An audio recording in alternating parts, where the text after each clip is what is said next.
I think we could go a long way towards shoring up our tattered financial system if the SEC simply banned the SKF.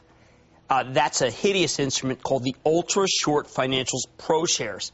I call it the ETF of mass banking destruction. It allows buyers to get $2 of short-selling firepower for every dollar they put down. And if the government reinstated the uptick rule, a regulation that forced short sellers to wait for a stock to trade higher and uptick before they could slam it down, before they could annihilate it bad.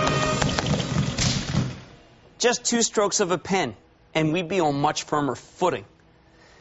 I know why it's not happening. There's a whole cohort of purists, technicians, short sellers who don't want either of these things to happen. I think these people live in a magical kingdom, a fairy tale world where there's no sin or market manipulation. They totally ignore the wholesale destruction of not just ne'er-do-well Citigroup, but Bank of America, Wells Fargo, U.S. Bancorp, and J.P. Morgan. Just about every other bank you can name.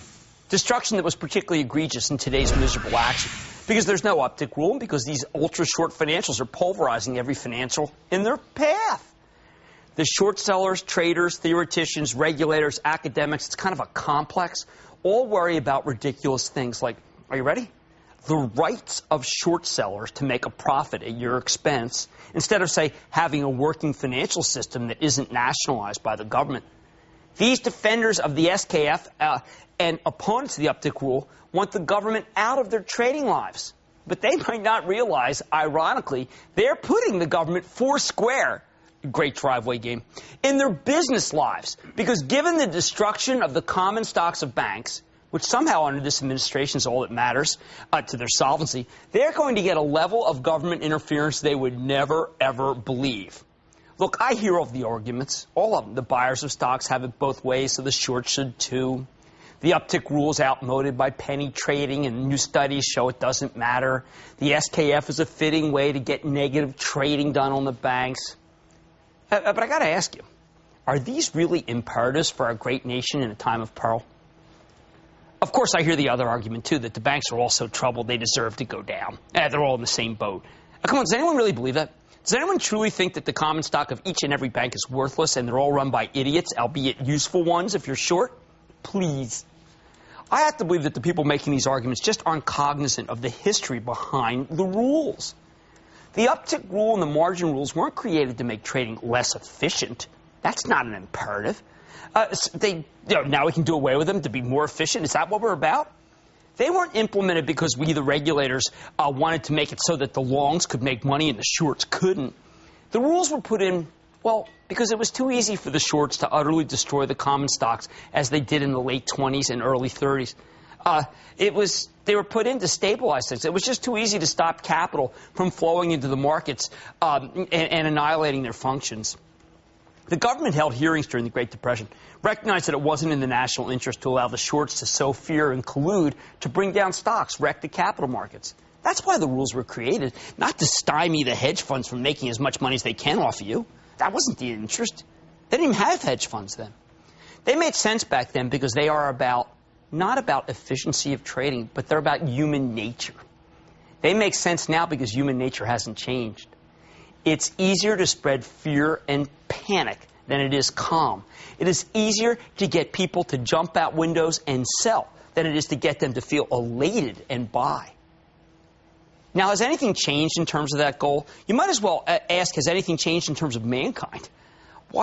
Here's the two competing agendas: the rights and privileges of the short sellers, mostly hedge funds, to make huge profits by wrecking stocks, versus the government's interest in having an orderly capital market system that functions and allows banks to raise money. Which one? You tell me. Which one sounds more important? Which one is grounded in history? Which is the one that sounds like it's constitutional? Which is the one that just sounds like it's egregious and false? Now, the shorts will tell you that throughout the world, the same thing's happening to all banks. Well, is that the excuse? I'm not saying that all banks should be preserved or that many banks shouldn't be seized. I'm simply saying that it's empirically obvious that not all banks in the country are insolvent, even though virtually all of them trade as if they are, because it's so easy for the shorts to sow the panic and fear. That was what the legislators recognized in the 30s. They didn't want it to happen again. They didn't want a second Great Depression. Well, guess what? And it's not like the regulators were unsophisticated back then, or the congressman. The first SEC chairman was Joe Kennedy. He was FDR's fox guarding the henhouse, who favored the rules because he had been one of the biggest short-selling winners. He knew how effective short selling without upticks had been in undoing the stock market, ruining the banks, and causing the Great Depression. The government also understood that excessive margin, too much buying stocks with borrowed money, creates an untenable amount of volatility. So it gave the Federal Reserve the power to regulate it.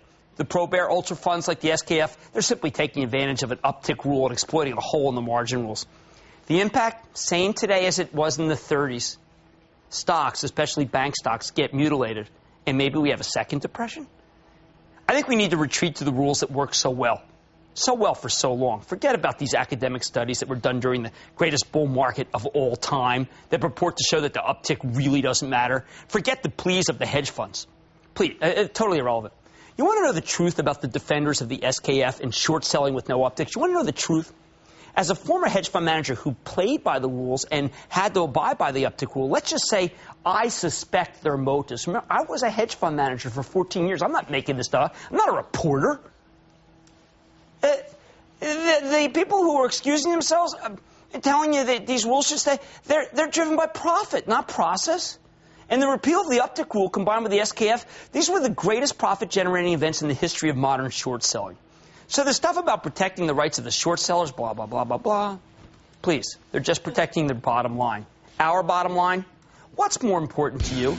The rights of short sellers to be able to destroy stocks at will and drive us into another depression?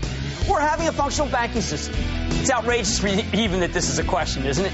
Then again, maybe it's not all that worth worrying about anymore. A couple thousand more points, and it just won't matter. Stay with Cramer.